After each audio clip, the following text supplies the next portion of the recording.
तुम्ही आधी सगळ्या संख्या शिकलेल्या आहेत. शिकले? कोणत्या कोणत्या? समर संख्या वगैरे शिकले ना आधी संख्या शिकली पूर्ण 1 पासून. तर तुम्हाला माहिती आहे की त्या कधी संपत नाही. 100च्या पुढे आहे, कोटी अब्ज वगैरे आहे ना. हा, तर आपण आता संख्यांचे आणखीन काही प्रकार शिकणार. ठीक आहे, संख्यांचे आणखीन प्रकार शिकणार आहे. सगळ्यात पहिला म्हणजे आपण काय शिकलोय? संख्या मोजतो. आपण कोणत्याही वस्तू मोजतो. वस्तू कुठपासून मोजतो? सुरुवात करतो मोजायला 1 पासून सुरुवात करतो ना की 0 पासून करतो? 0 पासून ऐकलाय का कधी? चला मुली मोजा म्हटलं तर 0 1 2 3 असं मोजलाय का तुम्ही कधी? नाही. कुठपासून मोजता? 1 पासूनच सुरुवात करता मोजायला, बरोबर. मग ज्या संख्यांनी आपण वस्तू मोजतो, कोणत्याही वस्तू असू दे, ठीक आहे, ज्या संख्यांनी वस्तू मोजायला सुरुवात करतो त्या संख्यांना कोणत्या संख्या म्हणायचं? मोज संख्या किंवा नैसर्गिक संख्या किंवा नॅचरल नंबर. बघा 1 2 3 आणि खूप या आपण लहानात लहान नैसर्गिक संख्या कोणती? 1. ठीक आहे. मोठ्यात मोठी नैसर्गिक संख्या सांगू शकतो का?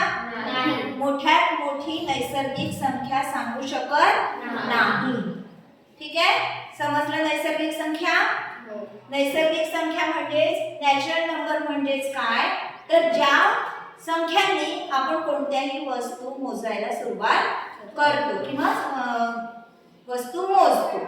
ठीक आहे, त्या संख्या म्हणजे कोणत्या संख्या? नैसर्गिक संख्या, मोज संख्या किंवा इंग्लिश मध्ये काय म्हणतात त्याला? Natural numbers.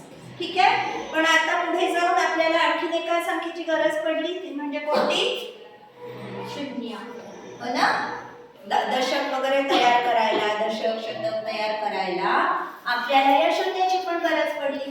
किंवा काहीच नाही आहे हे सांगायला आपल्याला कोणती संख्या दाखवतो? आपण कोणत्या संख्येने दाखवतो? 0. एखाद्या डब्यात एकही वस्तू नाही आहे, मग आपण काय म्हणतो? त्या डब्यात किती वस्तू आहे म्हणतो? 0 वस्तू आहे म्हणतो ना. काहीच नाही म्हणजे 0. ठीक आहे, त्याच्यामुळे ती पण ऍड झाली आणि ह्या 0ला धरून आपल्या संख्या काय झाल्या? पूर्ण झाल्या. 0 शिवाय आपल्या संख्या पूर्ण होऊ शकत नाही. समजलं? म्हणून दुसरा प्रकार कोणता संख्यांचा? पूर्ण संख्या. ठीक आहे, आणि मग पूर्ण संख्या सगळ्यात लहान पूर्ण संख्या कोणती? 0. ठीक आहे, तसं जसं मोठ्यात मोठी नैसर्गिक संख्या सांगू शकत नाही, त्याचप्रमाणे मोठ्यात मोठी पूर्ण संख्या सुद्धा सांगू शकत नाही. म्हणजेच त्या कशा आहेत? या सगळ्या संख्या असंख्य आहेत. कशा आहेत? असंख्य, इनफायनाइट. ठीक आहे, म्हणजे जसं आता हे नैसर्गिक संख्या आपण 1 2 3 4 अशा पण सुरुवात तर करू, पण संपतील का शेवटी? नाही, असंख्य आहेत. ठीक आहे, तुम्हाला माहिती आहे कोटी अब्ज आणखी त्याच्या पुढे खर्व निखर्व वगैरे माहिती आहे सगळ्या. हा, आता त्याच्यामध्ये आपण काय मिळवायचं आहे? 0 1 2 3 या सगळ्या संख्या कशा आहेत? 0ला धरून काय होतं? पूर्ण संख्या होतात. ठीक आहे, म्हणजे नैसर्गिक संख्या या पूर्ण संख्या असू शकतात, पण सगळ्या पूर्ण संख्या या नैसर्गिक संख्या असू शकत नाही. 1 2 3 तर नैसर्गिक आहे, पण 0 ही नैसर्गिक संख्या नाही. समजलं? म्हणून नैसर्गिक संख्या या पूर्ण संख्यांमध्ये आहे. ठीक आहे, हा जो गोल आहे छोटा हा नैसर्गिक संख्यांचा आहे आणि या नैसर्गिक संख्या पूर्ण संख्यांच्याच गोलात आहे. ठीक आहे, आलं लक्षात? आता आपल्याला जेव्हा खूप असं दाखवायचं असतं, म्हणजे कधी कधी तुम्हाला काश्मीर वगैरे मध्ये माहितीये काश्मीरमध्ये खूप -डिग्री पर्यंत जातं म्हणतात टेम्परेचर. हो ना, म्हणजे टेम्परेचर तापमान वगैरे आपल्याला 0च्या सुद्धा कमी असतं. मग आता ते कसं दाखवायचं? 0च्या कमी असलेलं तापमान दाखवायला काहीतरी सोय पाहिजे. मग ती कशी दिली आहे? पूर्णांक संख्याने. कशी? पूर्णांक संख्या.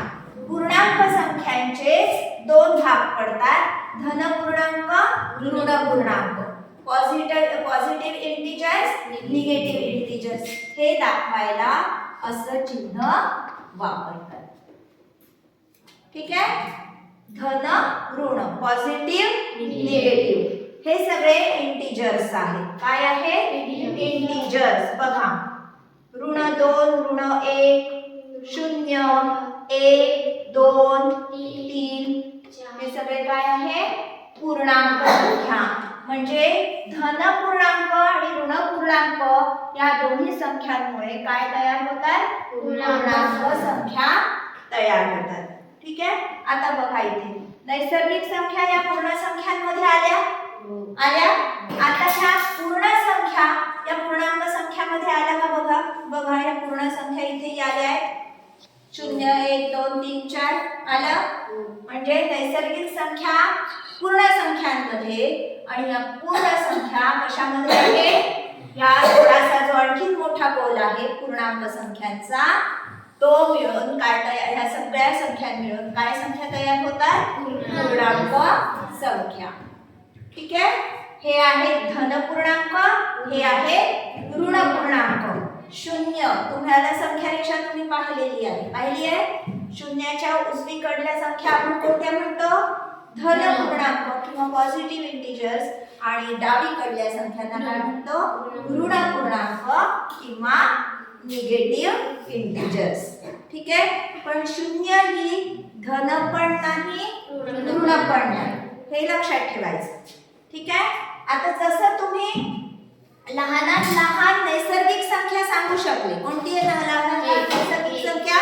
1, पण मोठ्यात मोठी सांगू शकत नाही. आता तसंच धन पूर्णांक सुद्धा कुठून सुरू होतात? 1, 2, 3, 4.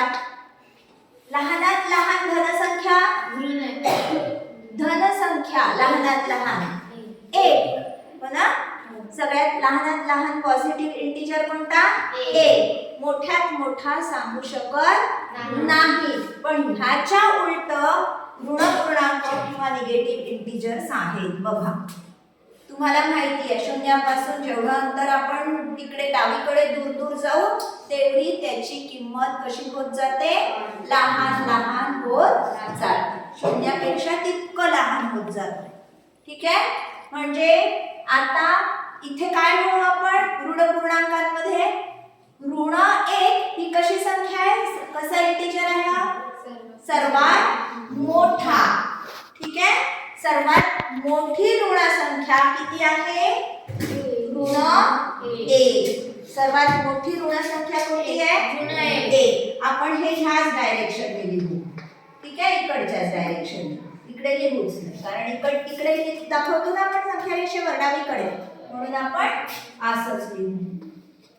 सगळ्यात मोठी ऋण पूर्णांक ऋण 1, निगेटिव्ह 1.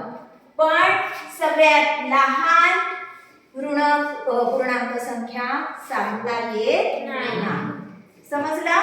ज्याप्रमाणे सगळ्यात मोठी धन संख्या सांगू शकत नाही, त्याप्रमाणे सर्वात लहान ऋण संख्या सांगता येत नाही.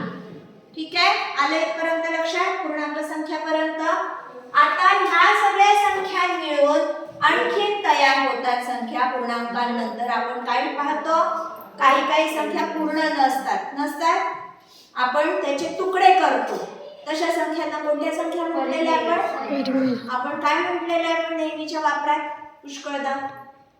ज्या पूर्ण नाही त्या कोणत्या संख्या? अपूर्णांक. पहिले अपूर्णांक आपण. आता अपूर्णांकामध्येच आपण कसं लिहित असतो? अंश आणि छेद. बरोबर आहे? याप्रमाणे लिहितो. समजा p हा अंश असेल आणि q हा छेद असेल, तर ह्या स्वरूपात लिहिलेल्या संख्यांना, सगळ्या संख्यांना कोणत्या संख्या म्हणतात? परिमेय संख्या. कोणत्या संख्या? परिमेय संख्या किंवा त्यालाच म्हणतात रॅशनल नंबर्स. काय म्हणतात? Rational numbers. आलं लक्षात? आता तुम्ही फक्त हे लक्षात ठेवायचं आहे, नैसर्गिक संख्या सगळ्या ह्या पूर्ण संख्यांमध्ये आहे. बरोबर. पूर्ण संख्या ह्या पूर्णांक संख्या म्हणजे आपण ह्या सगळ्या कशा आहेत, पूर्णांकही आहे, धन पूर्णांक आहे, हे धन पूर्णांक आहे, सगळे पूर्णांकामध्ये आपण पाहिलं धन पूर्णांकही आहेत. आता हेच आपण ह्याच सगळ्या संख्या आपण अंश आणि छेदाच्या स्वरूपात आपल्याला लिहिता येतात. समजलं. म्हणजे नैसर्गिक संख्या पूर्ण संख्यांमध्ये, पूर्ण संख्या पूर्णांक संख्यांमध्ये आणि सर्व पूर्णांक संख्या ह्या परिमेय संख्या असतात. कारण प्रत्येक संख्या आपण ह्याप्रमाणे दाखवू शकतो. बरोबर. 4 अंश 1 छेद याचा अर्थ 4. समजला. म्हणजे 4 ही संख्या किंवा 5 ही संख्या आपण ह्याप्रमाणे सुद्धा दाखवू शकतो. म्हणजे ह्या सगळ्या संख्या परिमेय संख्यांमध्ये मोडतात. ठीक आहे. त्याच्या पुढे बघू आपण परिमेय संख्यांचे